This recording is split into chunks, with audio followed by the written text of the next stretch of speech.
கலந்து கொள்ள வந்திருக்கும் எங்களுடைய கழக மாவட்ட செயலாளர்கள், எங்களுடைய தலைமை கழக நிர்வாகிகள், பகுதி வட்டம் மற்றும் மகளிர் அணி சகோதரிகள், இங்கே நடக்கின்ற மருத்துவ முகாம், எல்லா தரப்பட்ட முகாம்லேயும் பங்கேற்க வந்திருக்கும் பொதுமக்கள், டாக்டர்ஸ் எல்லாருக்கும், அதே நேரத்தில் என்னுடைய சகோதரிகளுக்கும் பத்திரிகை நண்பர்களுக்கும் கேப்டன் சார்பாகவும் தேசிய முற்போக்கு திராவிட கழகத்தின் சார்பாகவும் பணிவான வணக்கங்களை நான் தெரிவித்துக் கொள்கிறேன்.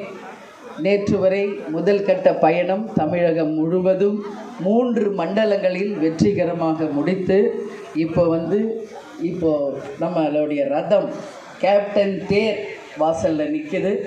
அது இன்றைக்கி தமிழ்நாடு முழுக்க எல்லா மண்டலங்களுக்கும் சென்று அனைத்து தொகுதிகளுக்கும் சென்று இன்றைக்கு தலைமை கழகம் மீண்டும் வந்திருக்காரு கேப்டன் அவர்கள். எனவே போகும் இடம் எல்லாம் மக்களிடையே மிகப்பெரிய அன்பும் ஆரவாரமும் நிச்சயமாக கிடைத்தது. தொண்டர்களையும் சந்தித்தோம், நிர்வாகிகளையும் சந்தித்தோம். உள்ளம் தேடி இல்லம் நாடி என்று எங்கள் நிர்வாகிகள் தொண்டர்கள் சந்திப்போம். மக்களை தேடி மக்கள் தலைவர் என்று கேப்டன் ரத யாத்திரையும் இன்னைக்கு தமிழ்நாடு முழுக்க அனைத்து தொகுதிகளிலும் மிகப்பெரிய அளவில் மக்களால் வரவேற்கப்பட்ட ஒரு விஷயமாக நாங்கள் பார்க்குறோம். 2ஆம் கட்ட பயணம் எப்பொழுது என்பதை உங்களுக்கு வெகு விரைவில் நாங்கள் அறிவிப்போம். நீங்கள் எதுவும் கேள்வி கேட்கணும்னா கேள்வி. மேம், நேற்று கண்ணகி நகரில் தூய்மை பணியாளர் ஒருத்தவங்க கரண்ட் ஷாக் இல்லை, நான் பார்த்தேங்க. தூய்மை பணியாளர்கள் இல்லைன்னா இன்றைக்கி நாடு ரொம்ப ரொம்ப அசிங்கமாக இருக்கும். சரிங்களா? தங்களுடைய உயிர் எல்லாத்தையும் அவங்க டெடிகேட் பண்ணி தான் இன்றைக்கி அந்த தொழிலே அவங்க செய்கிறாங்க. அப்படி இருக்கும்போது மழை தண்ணியில் கரண்ட் ஒயர் விழுந்து அவங்க தெரியாமல் கால் வச்சு அவங்க இறந்துட்டாங்க. அவங்களுக்கு ஆழ்ந்த இரங்கலை தேசிய முற்போக்கு திராவிட கழகத்தின் சார்பாக நாங்கள் தெரிவிச்சுக்கிறோம். ஏற்கனவே தூய்மை பணியாளர்கள் நம்மளுடைய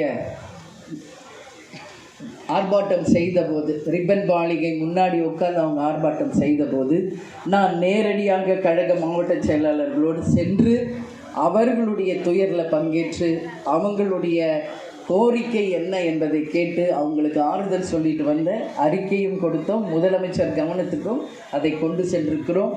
அவங்க கேட்குறது 2 தான். ஒன்று, அவங்க ஒர்க் பண்ணுறதை பெர்மனன்ட் ஜாப் ஆக்கணும். இன்னொன்று, பழைய ஊதியமே அவங்களுக்கு தரணும். இது 2 தான் அவங்க எதிர்பார்க்குறாங்க.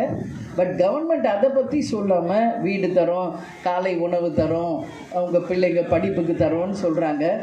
அதுவும் இல்லாமல் வேறு புதுசாக வந்த பணியாளர்களை வச்சு அன்றைக்கி அவங்க நன்றி சொல்கிற மாதிரியெல்லாம் காமிச்சாங்க. இது எல்லாருக்குமே தெரியும்.